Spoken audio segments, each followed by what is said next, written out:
जय गिरनारी। अहमदाबाद से हमारे ऋषि कुमार स्मिथ ऋषि का प्रश्न है कि मृत्यु का स्वरूप क्या है।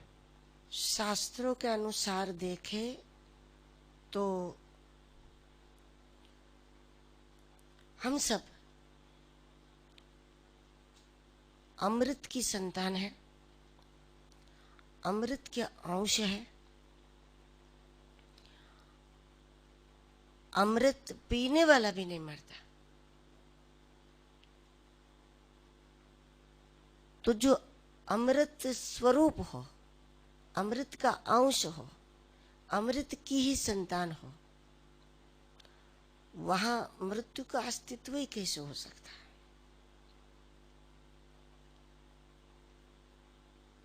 शारीरिक रूप से भी देखा जाए तो शरीर पृथ्वी तत्व है और पृथ्वी को हम वसुधा कहते हैं।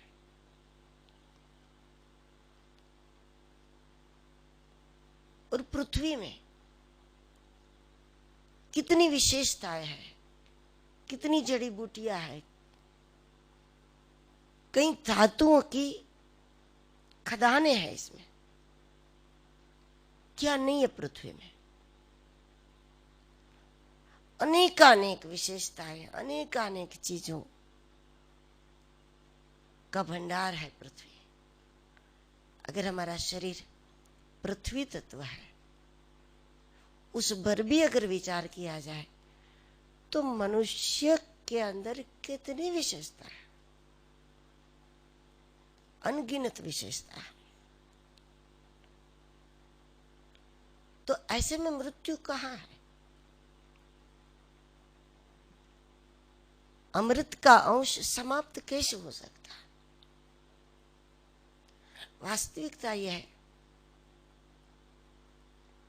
कि संसार मौत से डरकर भागता है और मौत महापुरुषों से डरकर भागती है।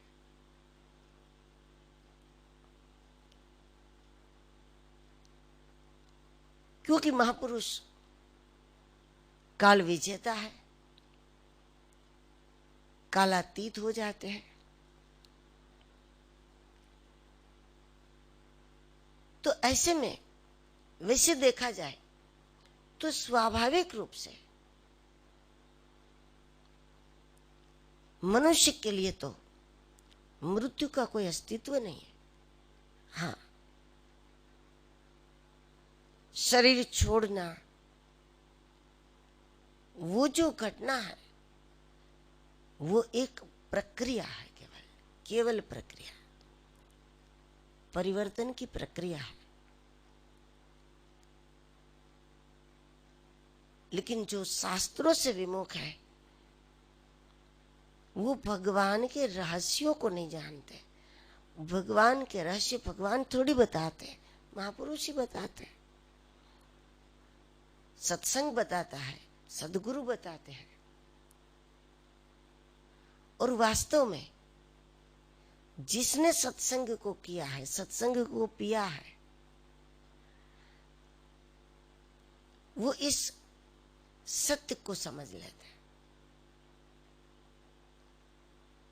कि इसका अस्तित्व ही नहीं है। फिर भी मृत्यु तो वो है, अगर जीते जी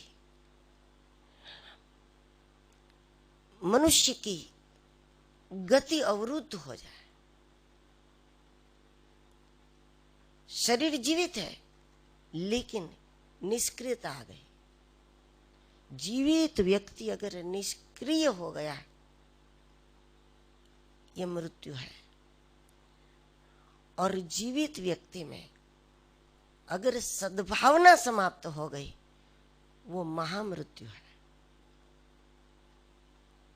किसी के लिए हमारा भाव नहीं, किसी के लिए हमारी कोई सद्भावना नहीं।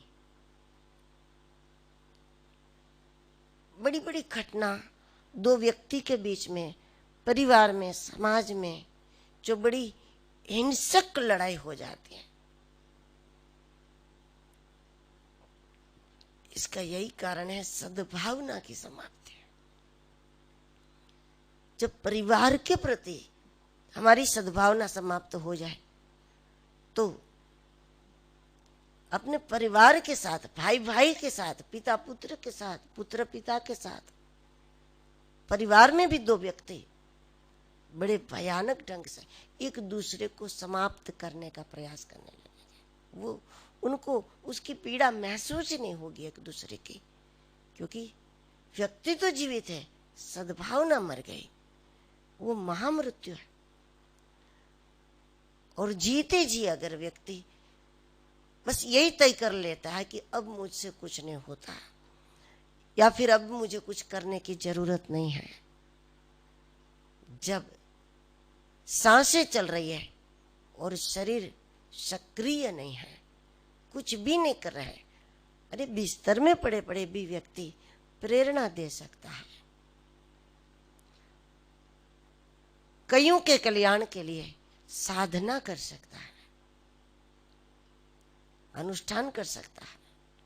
उस प्रकार भी भावनात्मक रूप से भी हम कईयों की मदद कर सकते हैं। लेकिन अब हम क्या कर सकते हैं? अब तो हमसे कुछ हो ही नहीं पाएगा। इस प्रकार जब शेष जीवन निष्क्रियता में बस यही देखना है कि दिन निकल गया, फिर रात्रि हो गई, फिर रात निकल गई, फिर सवेरा हो गया, लेकिन परिणाम क्या? जो अपनी आत्मीय उन्नति भी नहीं कर पा रहा, इस प्रकार निष्क्रियता मृत्यु है। लेकिन औरों के प्रति हमारे मन में सद्भावना नहीं, वो महामृत्यु है। लेकिन हम लोग जो केवल शरीर के छूटने को मृत्यु समझ रहे हैं, ये तो एक प्रक्रिया है। महापुरुषों ने तो ये कहा कि हमारा अधिकार है, जाना पड़ेगा, शरीर छोड़ना पड़ेगा, नहीं, ये तो हमारा हक है, ये हमारा अधिकार है। वो अधिकार बुद्धि से देख रहे हैं, तो उसमें कोई डर वाली कोई बात नहीं बनती। तो अमृत के अंश कभी मरते ही नहीं है। हाँ, वो तो गति करते हैं और उसको गति के रूप में देखना चाहिए, यात्रा के रूप में देखना चाहिए, परिवर्तन की एक प्रक्रिया के रूप में देखना चाहिए।